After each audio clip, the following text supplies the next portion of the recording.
Hi, Jodi and Alana. Thank you so much for being on the podcast today. Hey, Hi, thank you for thank you for having us.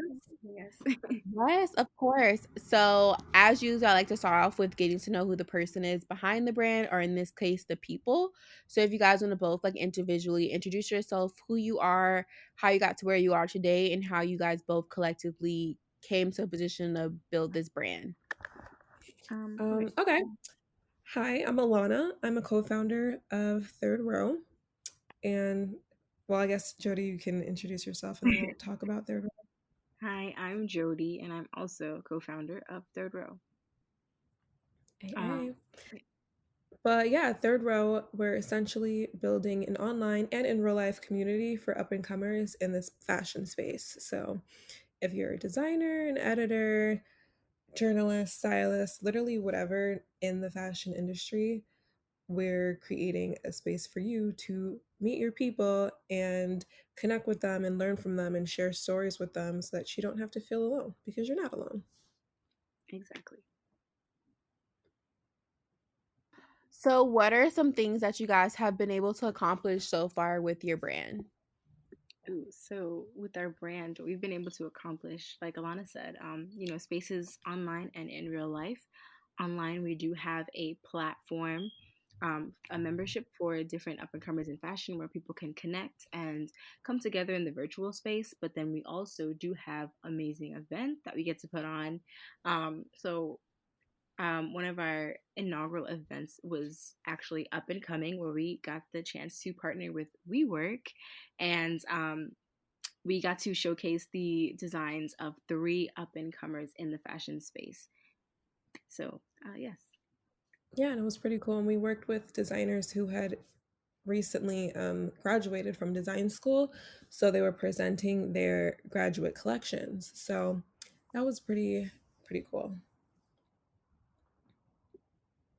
Yeah, and I do want to say, like, just attending the event, I thought it was a great, like, especially for me, first like fashion showcase initially. So it was a really good experience. So applaud you guys for that. Um, it's 2020, we're 3 months in. Of course, coronavirus has hit and it has deterred some people from what their 2020 goals or plan was. But what are some things that people can look forward to for 2020? Well, um, well, it's funny because coronavirus has most definitely hit. She's here and she's showing out. But we're actually working on something pretty cool just to kind of deal with the current moment, which I don't even know if it's worth talking about because it's probably going to be done by the time this goes up. But if you check it out on Instagram, you'll probably be able to see. Um, but this year, we're really focusing on kind of just zoning in on telling the stories that we really wanted to tell. That we basically is the reason why we started this platform in general. We've just been working with a lot of different people that we know and people that we've been meeting in the space. We've worked with Kalia Braxton, who when we spoke to her, she was the community management associate, yeah, of Condé Nast. We just did one. Our most recent one was with Justin, who is the digital director of Paper Magazine. So we've really been trying to meet these up and comers to hear from them so that basically they can tell their stories and what they're going through to make it while they're still trying to make it so that other people who are in that same process can kind of hear about it and learn about it. Looking forward, you're absolutely right. It's definitely difficult to say what anything will be at this point.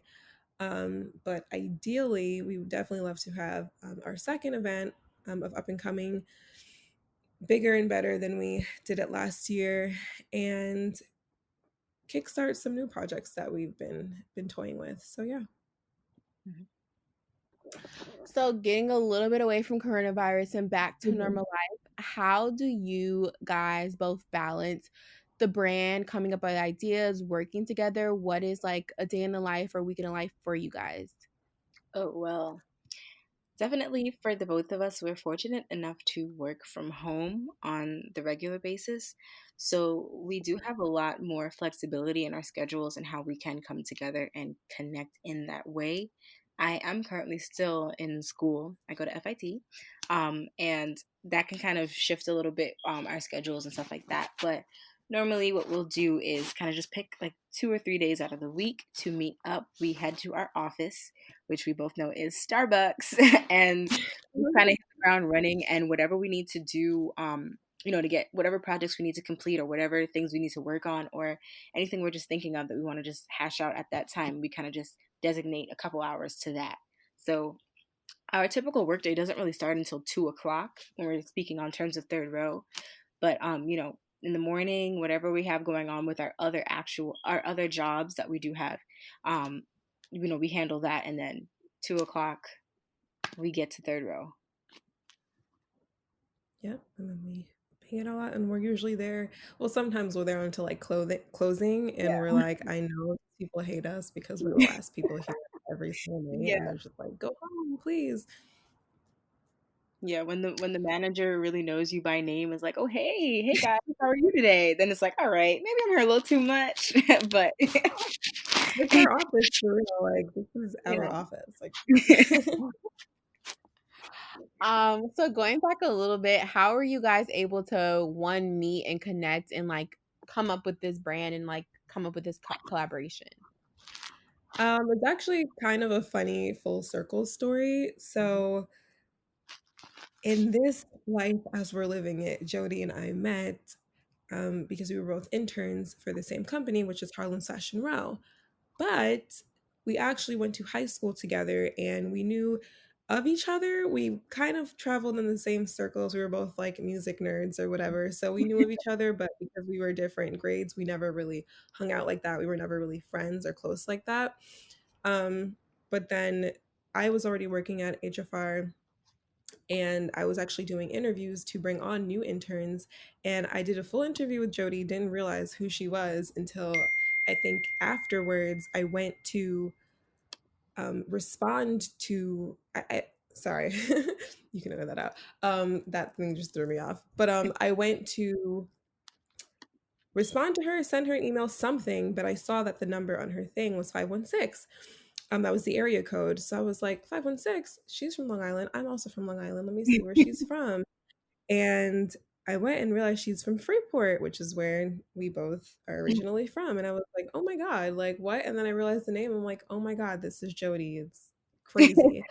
Um, so yeah, so of course she came on and became an intern with HFR, and we worked together for about a year before we kind of just decided to Branch pull out our into resources something. together and Yeah. start this And, thing. and it's so funny. Like Alana, I guess like she doesn't really convey much emotion a lot of times on the phone. So I really after that interview, I was like, oh God, I'm not getting this job. She did not like me. Oh, and like look at this. Look at us. Look at It's hard. I have a Opposites flat attract. voice. You never know. us. But it's hard though giving interviews to people. Like I don't, and also because I don't have the final say. I'm like a, the first level interview, so I never like to get people too excited because I don't want to make any false promises. So, but we're here So now. how have from going from that moment you guys realized, okay, I know this person. What was the next steps? Like when was it that you guys both how did the idea come about and then how did it go from okay, this idea to let's put this into motion? So Um, I okay, remember go ahead. I remember just like sitting in my room, not doing anything really, scrolling through Instagram. I get a text from Alana, and it's like, we should start a newsletter. And I'm like, okay. And we're like, all right, let's meet up and we'll just figure this all out. So we went to IHOP. I want to say like the next few days after that. And like she just kind of told me her idea, and I was like, well, this is really cool. Like we can really start something. And it started off as something really small, like a little monthly, bi-weekly newsletter thing that we'd be doing, sending it out, or just like an email blast, kind of keep it calm, nothing major. And then over the months, like everything just kind of just shifted and grew to what it is now. Um, it was definitely more than we expected it to be, and I'm really happy to say, see the progress that it has been over this short amount of time. Hold on, I feel like I'm like butchering the question. But yeah, so it was just that's kind of how we shifted into this. It wasn't meant to really be. I want to say like we just thought of it as something kind of small and just a way for us, like a little side hustle kind of way to make money. And also we kind of got like through our own personal experiences of being young black women in a fashion space, it's not easy trying to grow in fashion because a lot of times people feel like, you know, there's only room for one, or like, you know, people don't feel like they should share certain things. A lot of times I'll share like information with my friends, or like I'll tell them about like a job that's going on or whatever is happening, and oh, you should look into this, and they're like, oh my god, you're so nice. I'm like, people don't share stuff with you, like what, like they don't just tell you what's going on and like in your circle, like if they know you're looking for a job, like, you know, some people just aren't like that, and we've been people that have been on the receiving end of certain things. And then also it's from who we worked with. So the person that we've learned from, our mentor Brandis Daniel, she the CEO and founder of Harlem's Fashion Row, she's very open and she's always like pushing us to do better. So I feel like that's why we were able to come together and feel like it was okay to just create a platform for others. And you know, it was just how Third Row really started. Yeah, and I think that speaks, that's true just in general for us. Um, I've said this before because I think it's something I've noticed in other people, or it's something that they may do or not do. Sorry, I should say things that other people do differently than us. I think where we started in this industry definitely has a lot to do with the way that we operate with certain things. Um, we both of our, I mean, I'm not, well, Jody, not necessarily for you, but for me, my first job in fashion was with Harlem's Fashion Row. And so the way that I was introduced to the industry and the way that I learned to move and operate within it is just one way, which might not be true in a lot of other places. Because what you don't realize when you're only working for this particular company is that we have it really, really good. Like we fashion can be a very cold Mhm. industry. It can be very cutthroat. It can be very egotistical. A lot of the negative, nasty things behind all the glitz and glamour of it. But we're very lucky to have come from a company where that just wasn't the case at all. And so it's very natural for us to want to sort of move that same way when it comes to interacting with other people. Mhm. And people a lot of times are very shocked by it, or they think it's weird, or it's just not the way that they're used to things going. But I think that's definitely one thing we're really thankful for. Because had I started out anywhere else, I might have not have the same ideas or go about things the same way. So Mhm.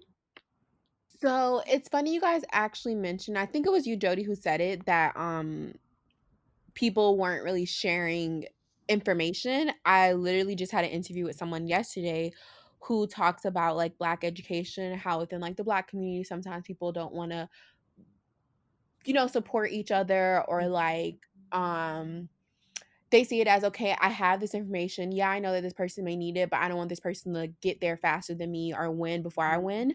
How in the fashion space, how have you guys been able to navigate that? And like when you do run into those instances where someone may be withholding information, or people may see it as, wow, like you're giving up all this information, like you're like super friendly or something, but it's really just you being a human and just, helping someone else out. How do you guys, I don't want to say overcome that, but how do you guys, I guess, support other people and not be seen as like someone who, one, can be used, and two, like this is the way that it should actually be?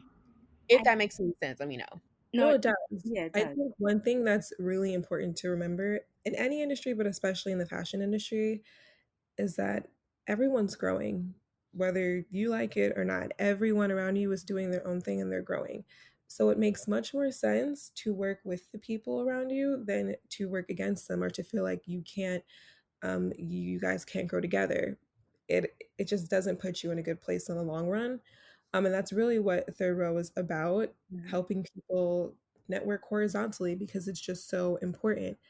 You look at a lot of the people who are doing great things now in the industry who are kind of, seeing the peaks of, or rather the things that they've always been working for. And a lot of it comes from working with their peers, working with the people alongside of them. Mhm. And I think a lot of people don't necessarily realize that it's very difficult to grow on your own, again, in any industry or any situation, but certainly in the fashion industry. Nobody knows it all. Nobody has all of the skills. Nobody has all of the things, all the money, all the resources. So you can only do good by working with others. Mhm.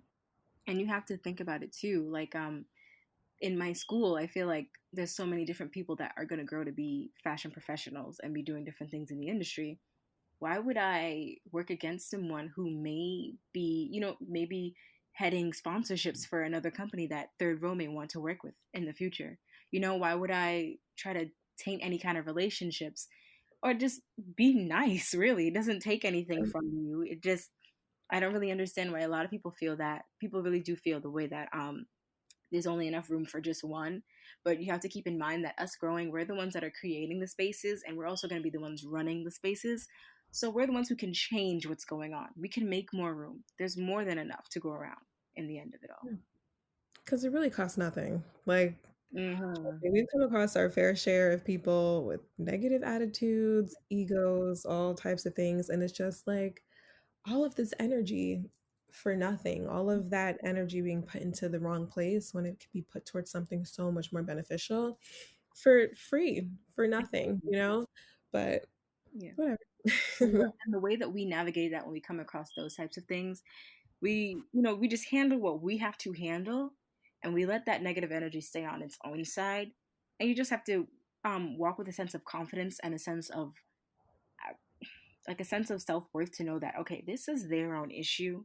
They can project that as much as they want to, but it's not going to come and affect me and my end goal and what I'm working towards in the grand scheme of things. They can go and do that on their side, but honey, it's not coming to mine. That's all. And then, you just kind of, you deal with it gracefully, and you just keep progressing and go forth. And then you just know, well, I'm going to do whatever I can so that our paths don't have to cross again. And that's what it is. And not in a bad way. Like, I'm not going to be like, oh, don't hire this person. It's just going to be like, well, if you're going to work with them on that section, I'll be working on this section. That's it. All right. And honestly, to quote Kalia Braxton, who did a story with us, who was actually Mhm. quoting our boss, Brandon Daniel, she said, like 10 times out of 10, the people who have things going on or who are really like succeeding and getting the things that they're going after don't have a bad attitude. Mhm. They're usually very nice, they're usually very open, they're usually very like okay with sharing. It's usually when people aren't seeing things go their way that they have those types of negative attitudes. So that's something to keep in mind as well. Mhm. That's so funny you say that last point because I've never thought about that. And now that you say that, it's so true. Mhm. Because usually, like the negative people, like I guess I don't want to speak on it and say that it's the reason why, but they could be acting that way because they're upset that they're not, where they want in their life. But I think keeping like an optimistic spirit helps you like to keep moving forward and just, getting to where you want to get to. And another like point I want to make on some things that you guys said is, as cliche as it sounds, there's like that little, I don't want to say quote, but that little like paragraph quote that's going around that said, what if Rihanna didn't like step into the makeup industry, even though there's like all these other makeup brands? It's like, no matter what, you have something that's unique that you can bring to whatever industry is, no matter how many people are in there, and people are going to flock to you and still flock to the other people. It's just, you just have a certain uniqueness about yourself. No need to steal, no need to hide, or, hide information from other people just to get where you need to get to. You'll still get there. People are going to come to you for one reason and come to another person for another reason, and still, I don't want to say like you guys both equally, but still consume both content. So yeah. The next question I want to ask is, you guys, I think you guys both kind of stated it earlier, is you guys sound like you guys are complete opposites. Mhm. How do you guys make it work, working together, going to your Starbucks, and just like, continue to push out this content and build the brand? Um, Being complete opposites is actually it's really been great, because I feel like we're puzzle pieces that fit, that make up third row. If we were the same, I don't think it would be working, because we would be clashing all the time. But Alana, like, in this whole process, I've learned a lot about myself and a lot about Alana as well. I used to think that I was like, the creative mind, and I'm sure I'm very creative in certain things, but I've learned that I'm really analytical, and I really try to stay to like structure and like just try to figure out, building things and try to figure out how to make things fit and work. And Alana is more like, she'll come up with the idea and she'll be like, okay, this is what's going to happen. And it's like, and I'm the one that's in the back, just like, all right, so this is what we got to do, this to make it happen. So we really work well together in that regard. um I feel like whenever I'm lacking in something, or when I don't have that drive to move forward, I'm just like, ugh, she's right there to be like, all right, girl, so we're gonna do this, and I'm like, oh, okay, all right, let's do that, and I'm there to do that for her as well. Yeah, I'm definitely like, it's funny because it's like flipped. I've never been the type of person to call myself super creative or artistic. And I honestly still don't think that I am, but I am definitely someone who's always like on to the next biggest idea that I have. And I just want to like pursue every little last thing. And Jody's more of the type like, okay, well, we need to set up this, and that to make sure that we can do this, and that. And I'm like, okay. So she kind of pulled me back down to earth, but in a good way, not like in a stifling kind of way. And where it's like, we can do these things, but here's the process to getting there. And so we work on that. But yeah, it's worked pretty well. That's really like refreshing to hear two black women co-sign, like working together and just, building a brand. So your first year with the brand, what has been some things that you guys have learned and advice to other people that's building a brand, whether solely or with someone else? Mm. Oof. A Ooh, okay. major lesson. I know we probably got two different lessons, but a major lesson. And we actually put together like a little guide, and it was a quote that Alana came up with, and it was, don't worry about stop worrying about the followers that you don't have, serve the followers that you do have. And it's just Yeah. been, sometimes you're so caught up in the numbers and you're worried about, well, how am I going to get this person to look at me? How am I going to get this person to look at me? And sometimes you already got people looking at you, but you're not focused on them, and then they'll lose interest.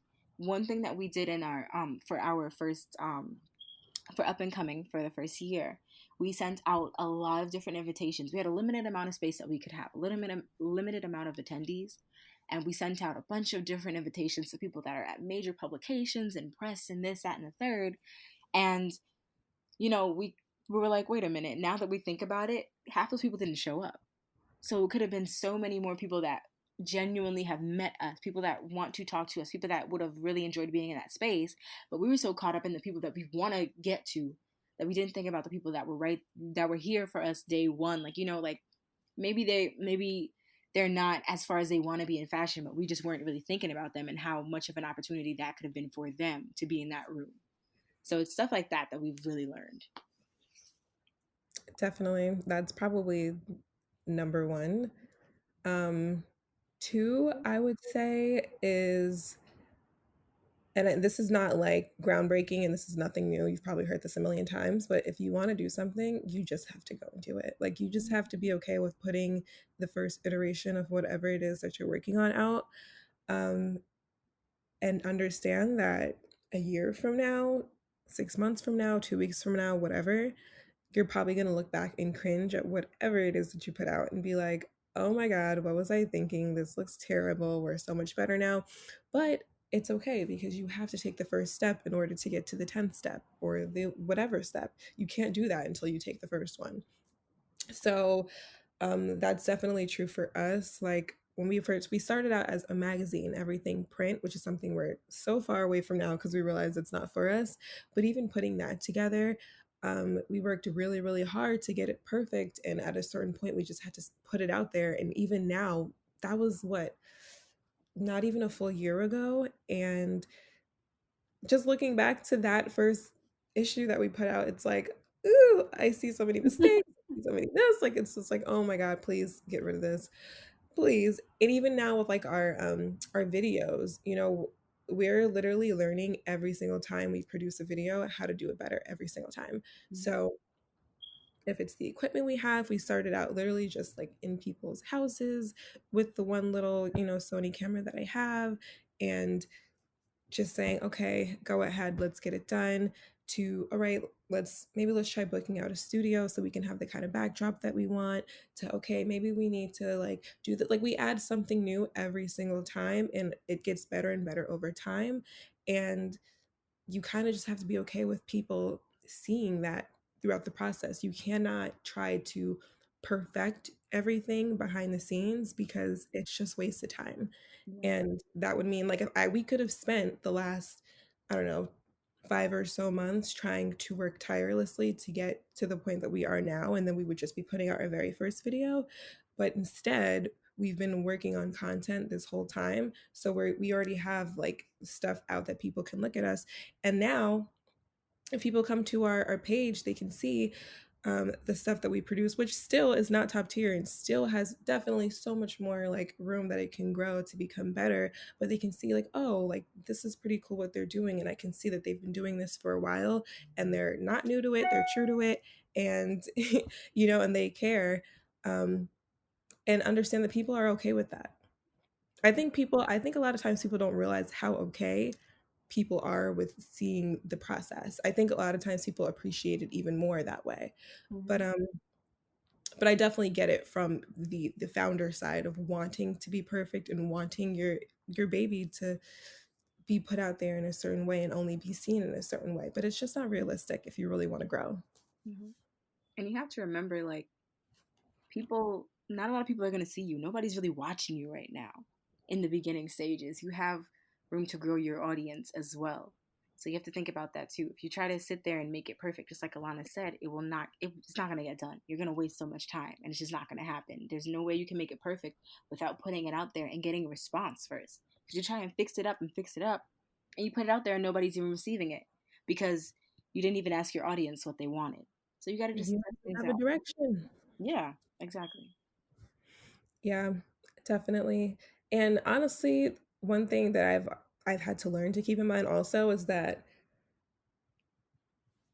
most people won't have anything to say if they feel like what you're putting out isn't perfect. But at the same time, I have to think to myself, anyone who can look at something that we put out and and talk negatively on it, it lets me know they've never worked to put anything together in their life. Mhm, Because as someone who has had to work to build something from the ground up and we're literally still just on the first floor, I could never, ever, ever look at someone else starting something up and say, well, this is a little this or this is a little that, because I know what it takes to even just do a little bit. Nothing is easy behind the scenes. Us putting together a simple video or a simple like blog post or the littlest things takes a lot of work behind the scenes. So I think we both fully get that. And in turn, we would never look at someone else and be like, I don't really know. So the people who get it and people who care, they're watching and you'll be fine. mhm, Definitely agree. You guys made so many points. Sorry, I like to take notes while you guys Mhm. talk so I can bring it up. mhm, But one thing that you guys said is like, that initial like first content. I definitely agree because even for me, like right now, I'm like stepping back into like my personal brand, and it's almost like it's my first time like doing it. It feels like, and I just you see all these people who are, I guess you could say, are more successful or their brand is like more developed than yours. And you just think like, okay, my brand has to look like exactly like theirs and be at that level. But I think something that we all have to remember and something that I even have to remind myself is you have to start from somewhere. The person that you're like admiring had to start from like step one or like that annoying like middle school phase. But it feels like it's almost like that meme where it's like the Gen Zers are like, are you looking like they're 30 while we went through like this ugly middle school phase and then finally had like our glow up time.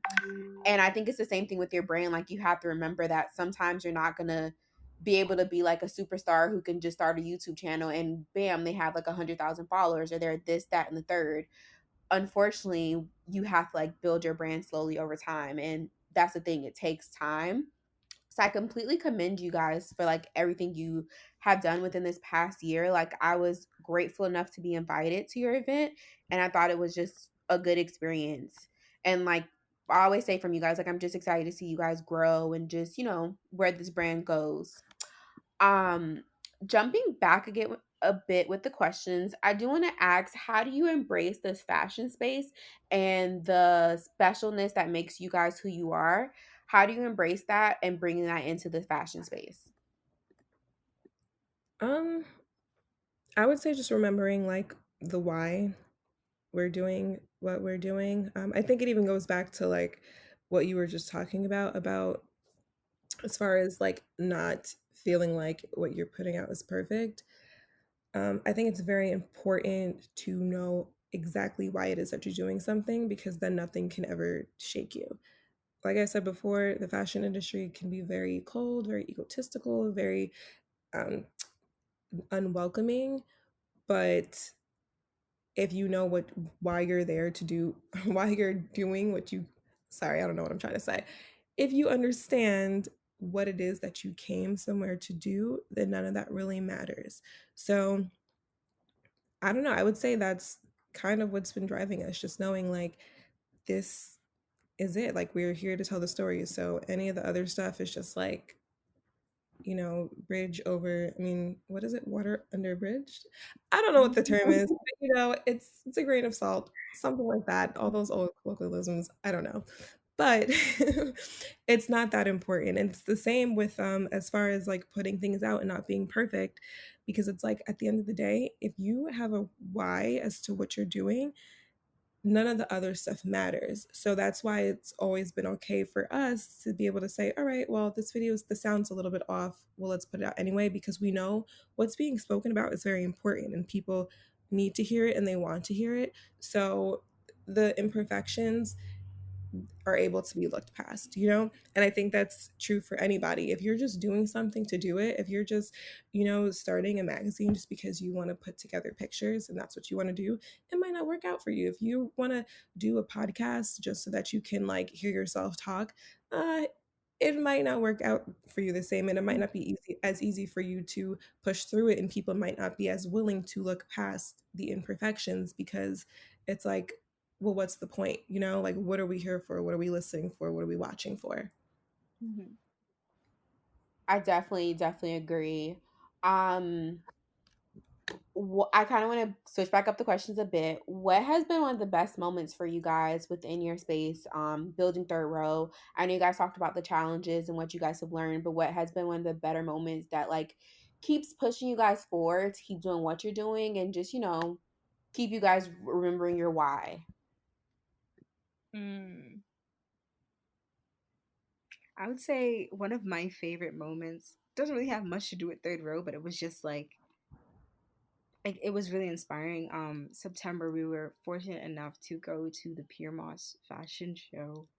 Um, and it was just we were blown away with the amount of just unapologetic beautiful blackness that was going on up in there, and it was just like seeing how someone pushed forward and had their own vision for what they wanted and still was able to and put that into fruition and just made sure that they tell their story all throughout. So we felt like just, man, I was leaving that place in tears, okay? Because it was just a lot going on, and it just in a beautiful, beautiful way. And it was definitely inspiring, and it just kind of lit a fire back up into us. And like sometimes you feel like you're not deserving, or you shouldn't be in certain spaces, or like these opportunities they come, and it's just like, well, what the heck am I doing here? What do I have to offer?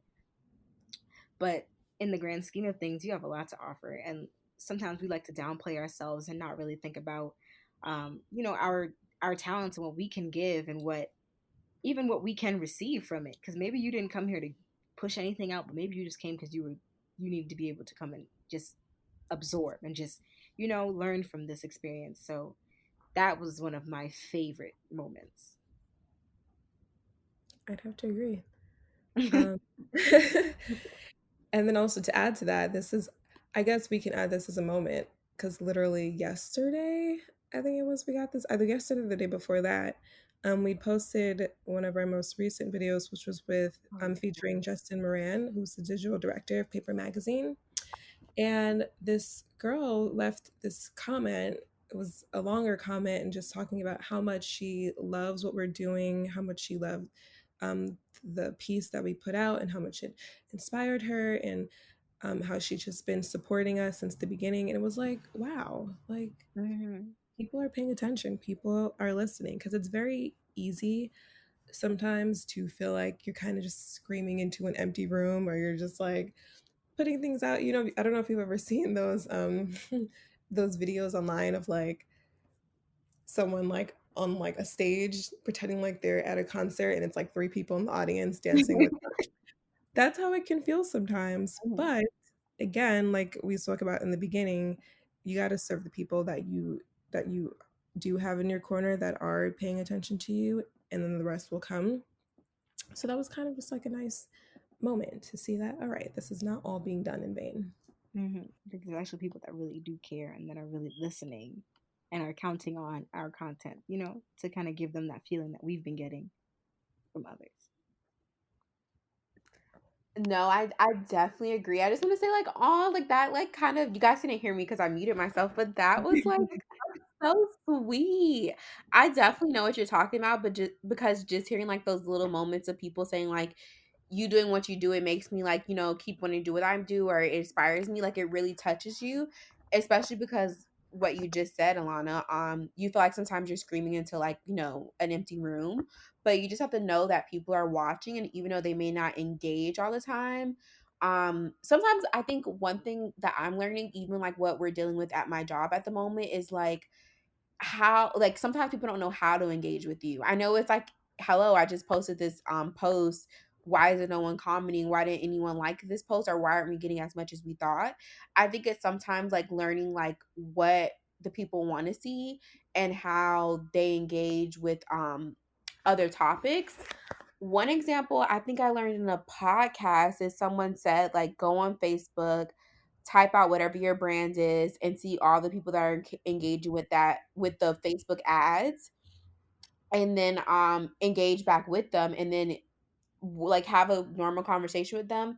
Then like somewhere in the conversation where it seems like, the right moment, insert your brand so then that way you can get those people that should be or could be engaging with your brand to come over to your side. So that was like a good, I feel like, tip.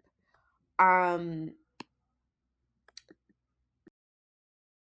So my next question is what does the rest of 2020 look like for you guys moving forward?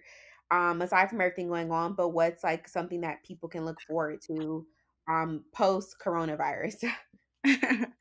Um, Definitely, we have a lot more content coming out. We have some really great things, just that we're queuing up and getting ready for you guys. So definitely look out for that. We're looking to expand upon on our membership. So, hit up thirdrowco.com and you can become a member of the Third Row. We're happy. We're always looking for new members. Um, and yeah, so we're also planning some really great events. Definitely all members are able to come to Up and Coming. So, we're, post corona, we're trying to come in strong. We're trying to really just come together and we have some really great things planned. And also, due to corona, we're learning a lot more about the virtual digital space. So we do have a few cool things coming up, you know, while we're still stuck in quarantine as well. So definitely, all of you guys may hear about this, post quarantine, praying, hoping and praying. Um, so definitely check us out. Everything will should be recorded, and you'll be able to see everything that we have. Yeah. And honestly, I've seen some pretty cool things happening like virtually. Since this whole thing has started, I wouldn't be surprised if a lot of these different, I don't know, activities and quote unquote events will continue Yeah. after quarantine because it's just like, I don't know, like people have really been able to come together and enjoy each other's companies Hmm. while completely separated from each other, which is pretty cool. So, um, I don't know. I'd be interested to see how that progresses. Yeah. But yeah, what Jody said, 2020. At this point, who even knows? Ideally, it'll be a great, a great second up and coming event. Definitely a lot more members on our platform. That's something we're always encouraging people to be a part of. And yeah, just kicking off some of the other cool things that we see Third Row going into. My next question I do want to ask is self-care. During the normal like day-to-day life, how do you guys practice self-care and just, balancing your personal life, your work life, the brand and then also like having time for yourself? Mm. See, it can get hard when you're working on your own brand because it's something that you're really passionate about. It's not like you have set hours to work on something. It's just like, well, I want to finish this now. It's not even like I have to. It's more like, well, this video needs to be edited and I'm in the mood and I'm going to keep going. And I don't care how hungry I get. I'm going to finish this before I go to bed tonight. And sometimes you have to like make time to give yourself a break. We because this is not the only thing that we're doing. We're working and dealing with like school or whatever we're dealing with at the time. For self-care, sometimes it's not always evident for us, and we have to kind of be like, all right, listen, I've done this. I've done X, Y, and Z. It is okay for me to stop right now and watch a TV show and just give my mind a break. So the only thing I'm focused on right now is what they're doing on this show, or whatever Hulu has to tell me right now. That's all I got to worry about. And that's something that um it's hard sometimes to like, kind of remind yourself like, sis, you need a break. But it's just something that you have to learn sometimes how to take care of yourself. A lot of times we think that we know what we're doing, or like, but it's like, girl, were you drinking water today?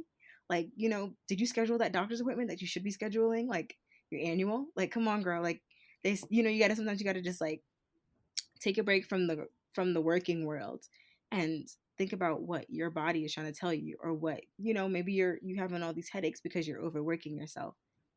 So self care sometimes is just stopping and breathing. And either you're watching a show, reading a book, just grabbing something to eat, but just allowing yourself the time to just kind of, you know, have a moment of silence, or just kind of giving yourself the moment to be alone, or just to be in the space that you're currently in and not worry about what's on your screen. Yeah, I definitely agree. Just being okay with stopping.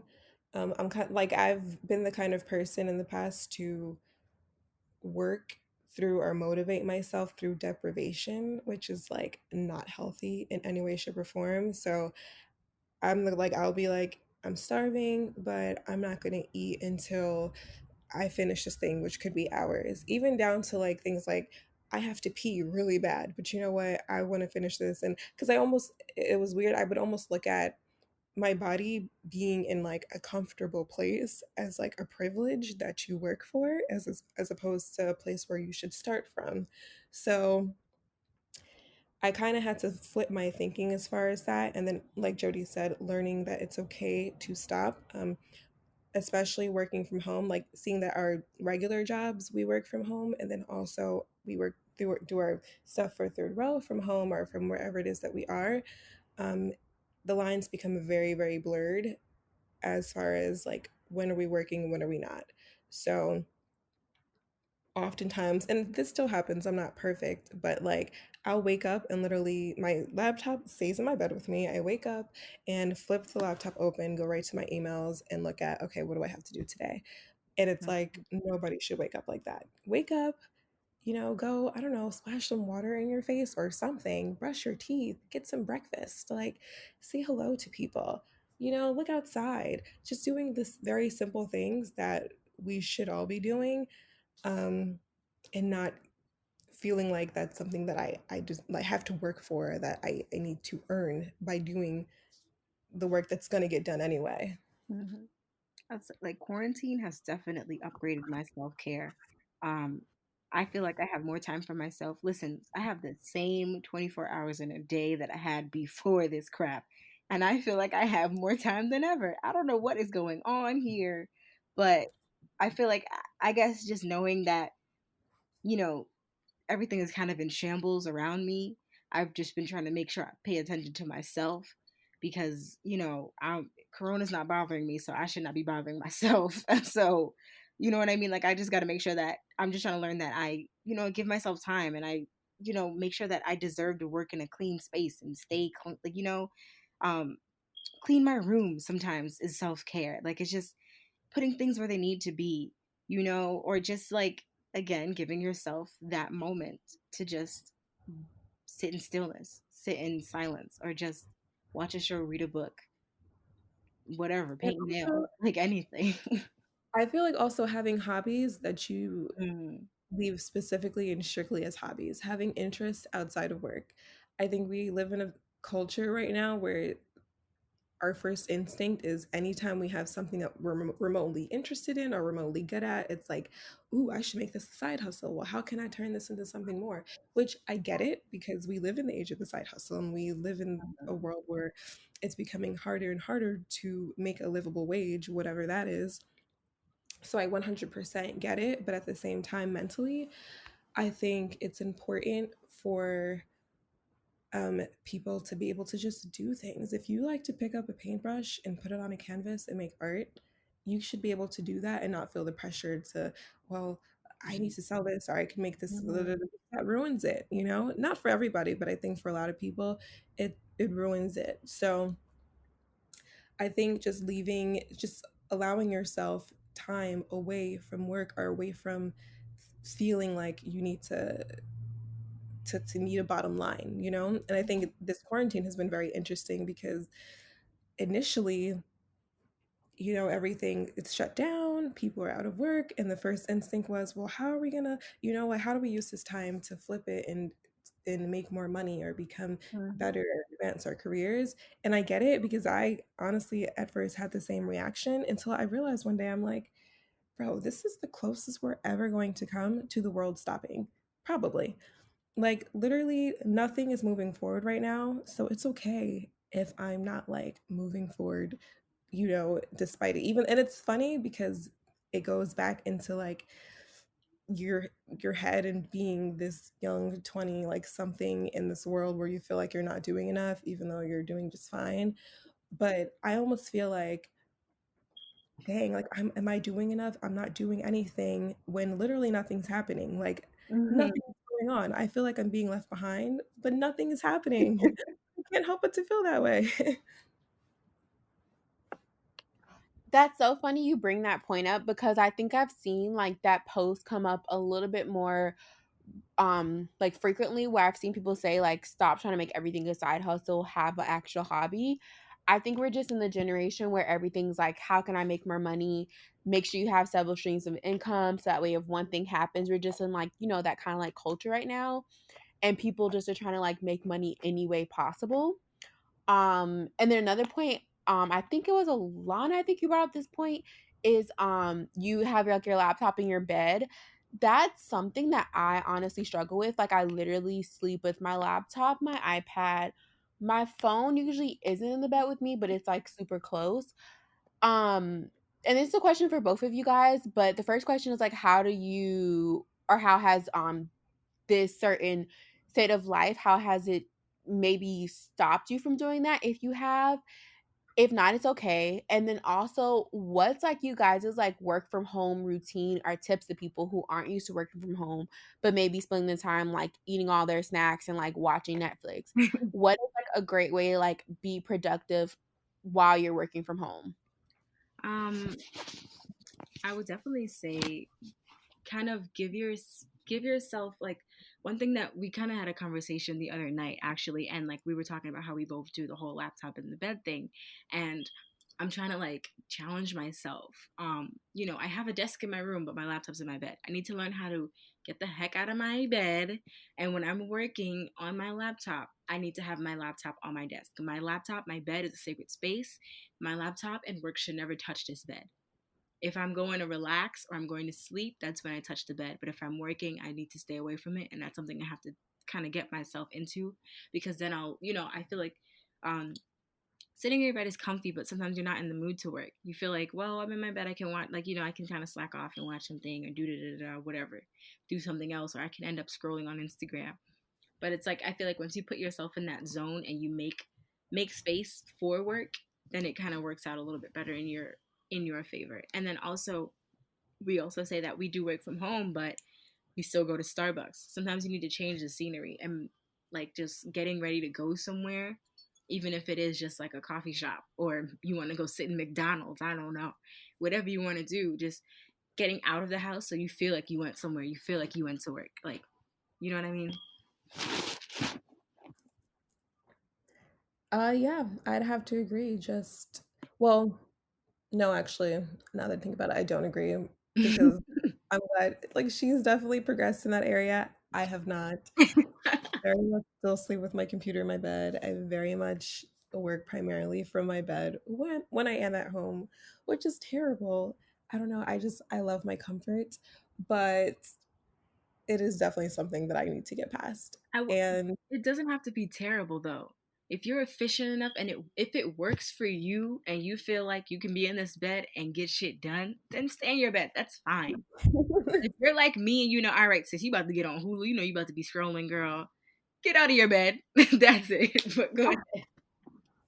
I That's would me. like to create a separate space though, just because then I do end up with that struggle of like, oh, it's 11 o'clock, but I'm gonna respond to these emails or like do this thing right now anyway, just because I'm on my computer in my bed where I have been for most of my workday. So it's like, well, what's different now than it was then? And I think mentally it would really help me if I separated the two. And then also to be more productive. Because I mean, I do get work done when I do work from like my bed in my pajamas, but like I definitely get distracted. I definitely get, my my eyes wander into a million different directions. So Mhm.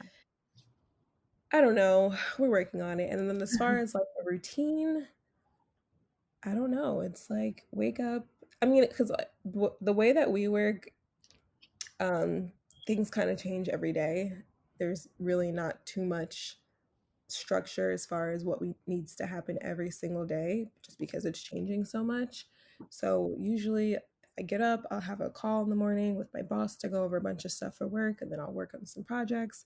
And then, in pre-quarantine time, Jody and I would probably link up for a phone call and then discuss what we need to do for the day and then we'll meet in real life to work on that for the rest of the day until whenever Starbucks kicks us out and then we go home all over again. Yeah, I've definitely have been in the same place as you. Like what I would suggest is if for example for me for work, I don't allow like any work apps on my phone.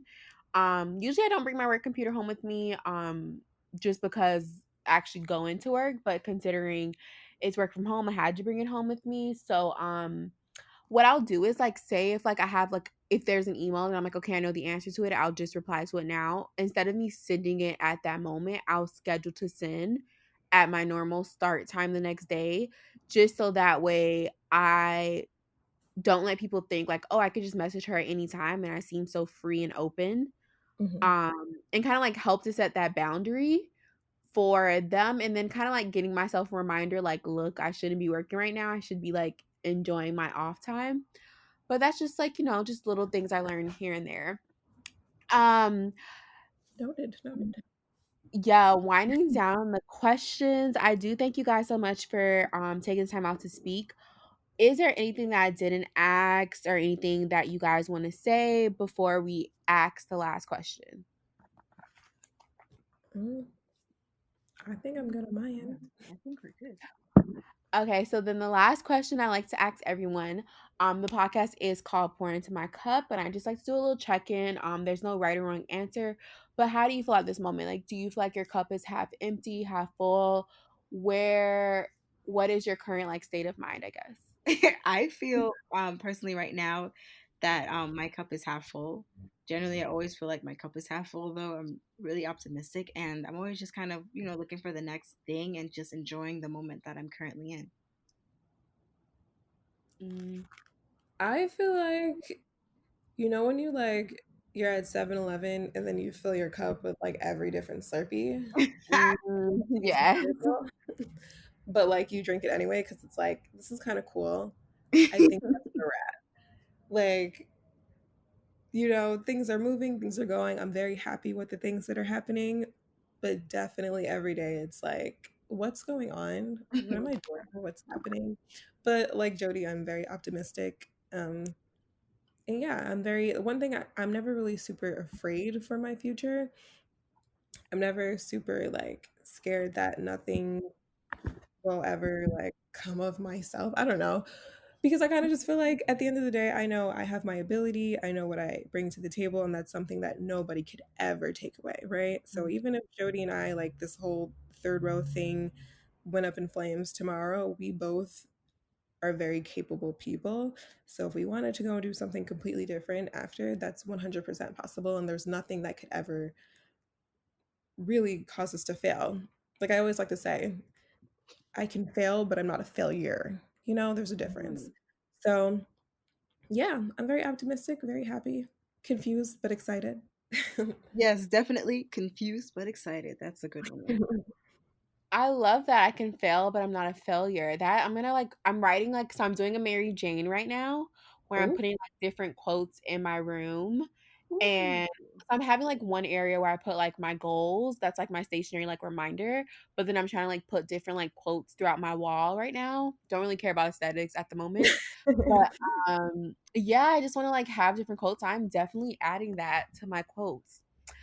Thank you guys so much for being on the podcast. I greatly appreciate it. Thank you for Um, I do want you guys to tell people what the social media handles and how people can get involved with Third Row is, and then also if you guys want to share your personal handles, that as well.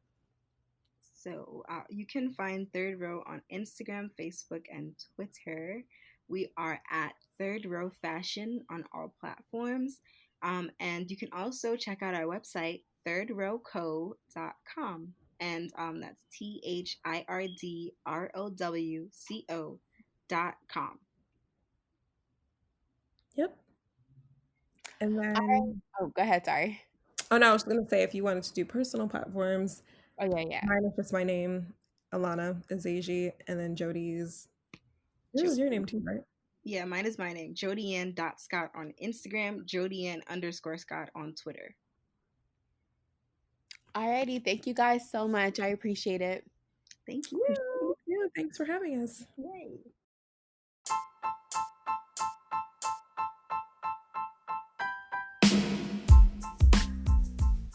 Can't wait until the next episode to get your cup filled? Follow us on our social media platform for daily inspiration at Pour Into My Cup on Instagram, Facebook, Twitter, and Pinterest. Or check out our blog and services at www.pourintomycup.org. Make sure to subscribe to the podcast to stay updated when new episodes are released. Leave a review and pour into someone else's cup by sharing the podcast. And I have to ask, is your cup half empty or half full? Peace, love, happiness. Rashiba, signing off.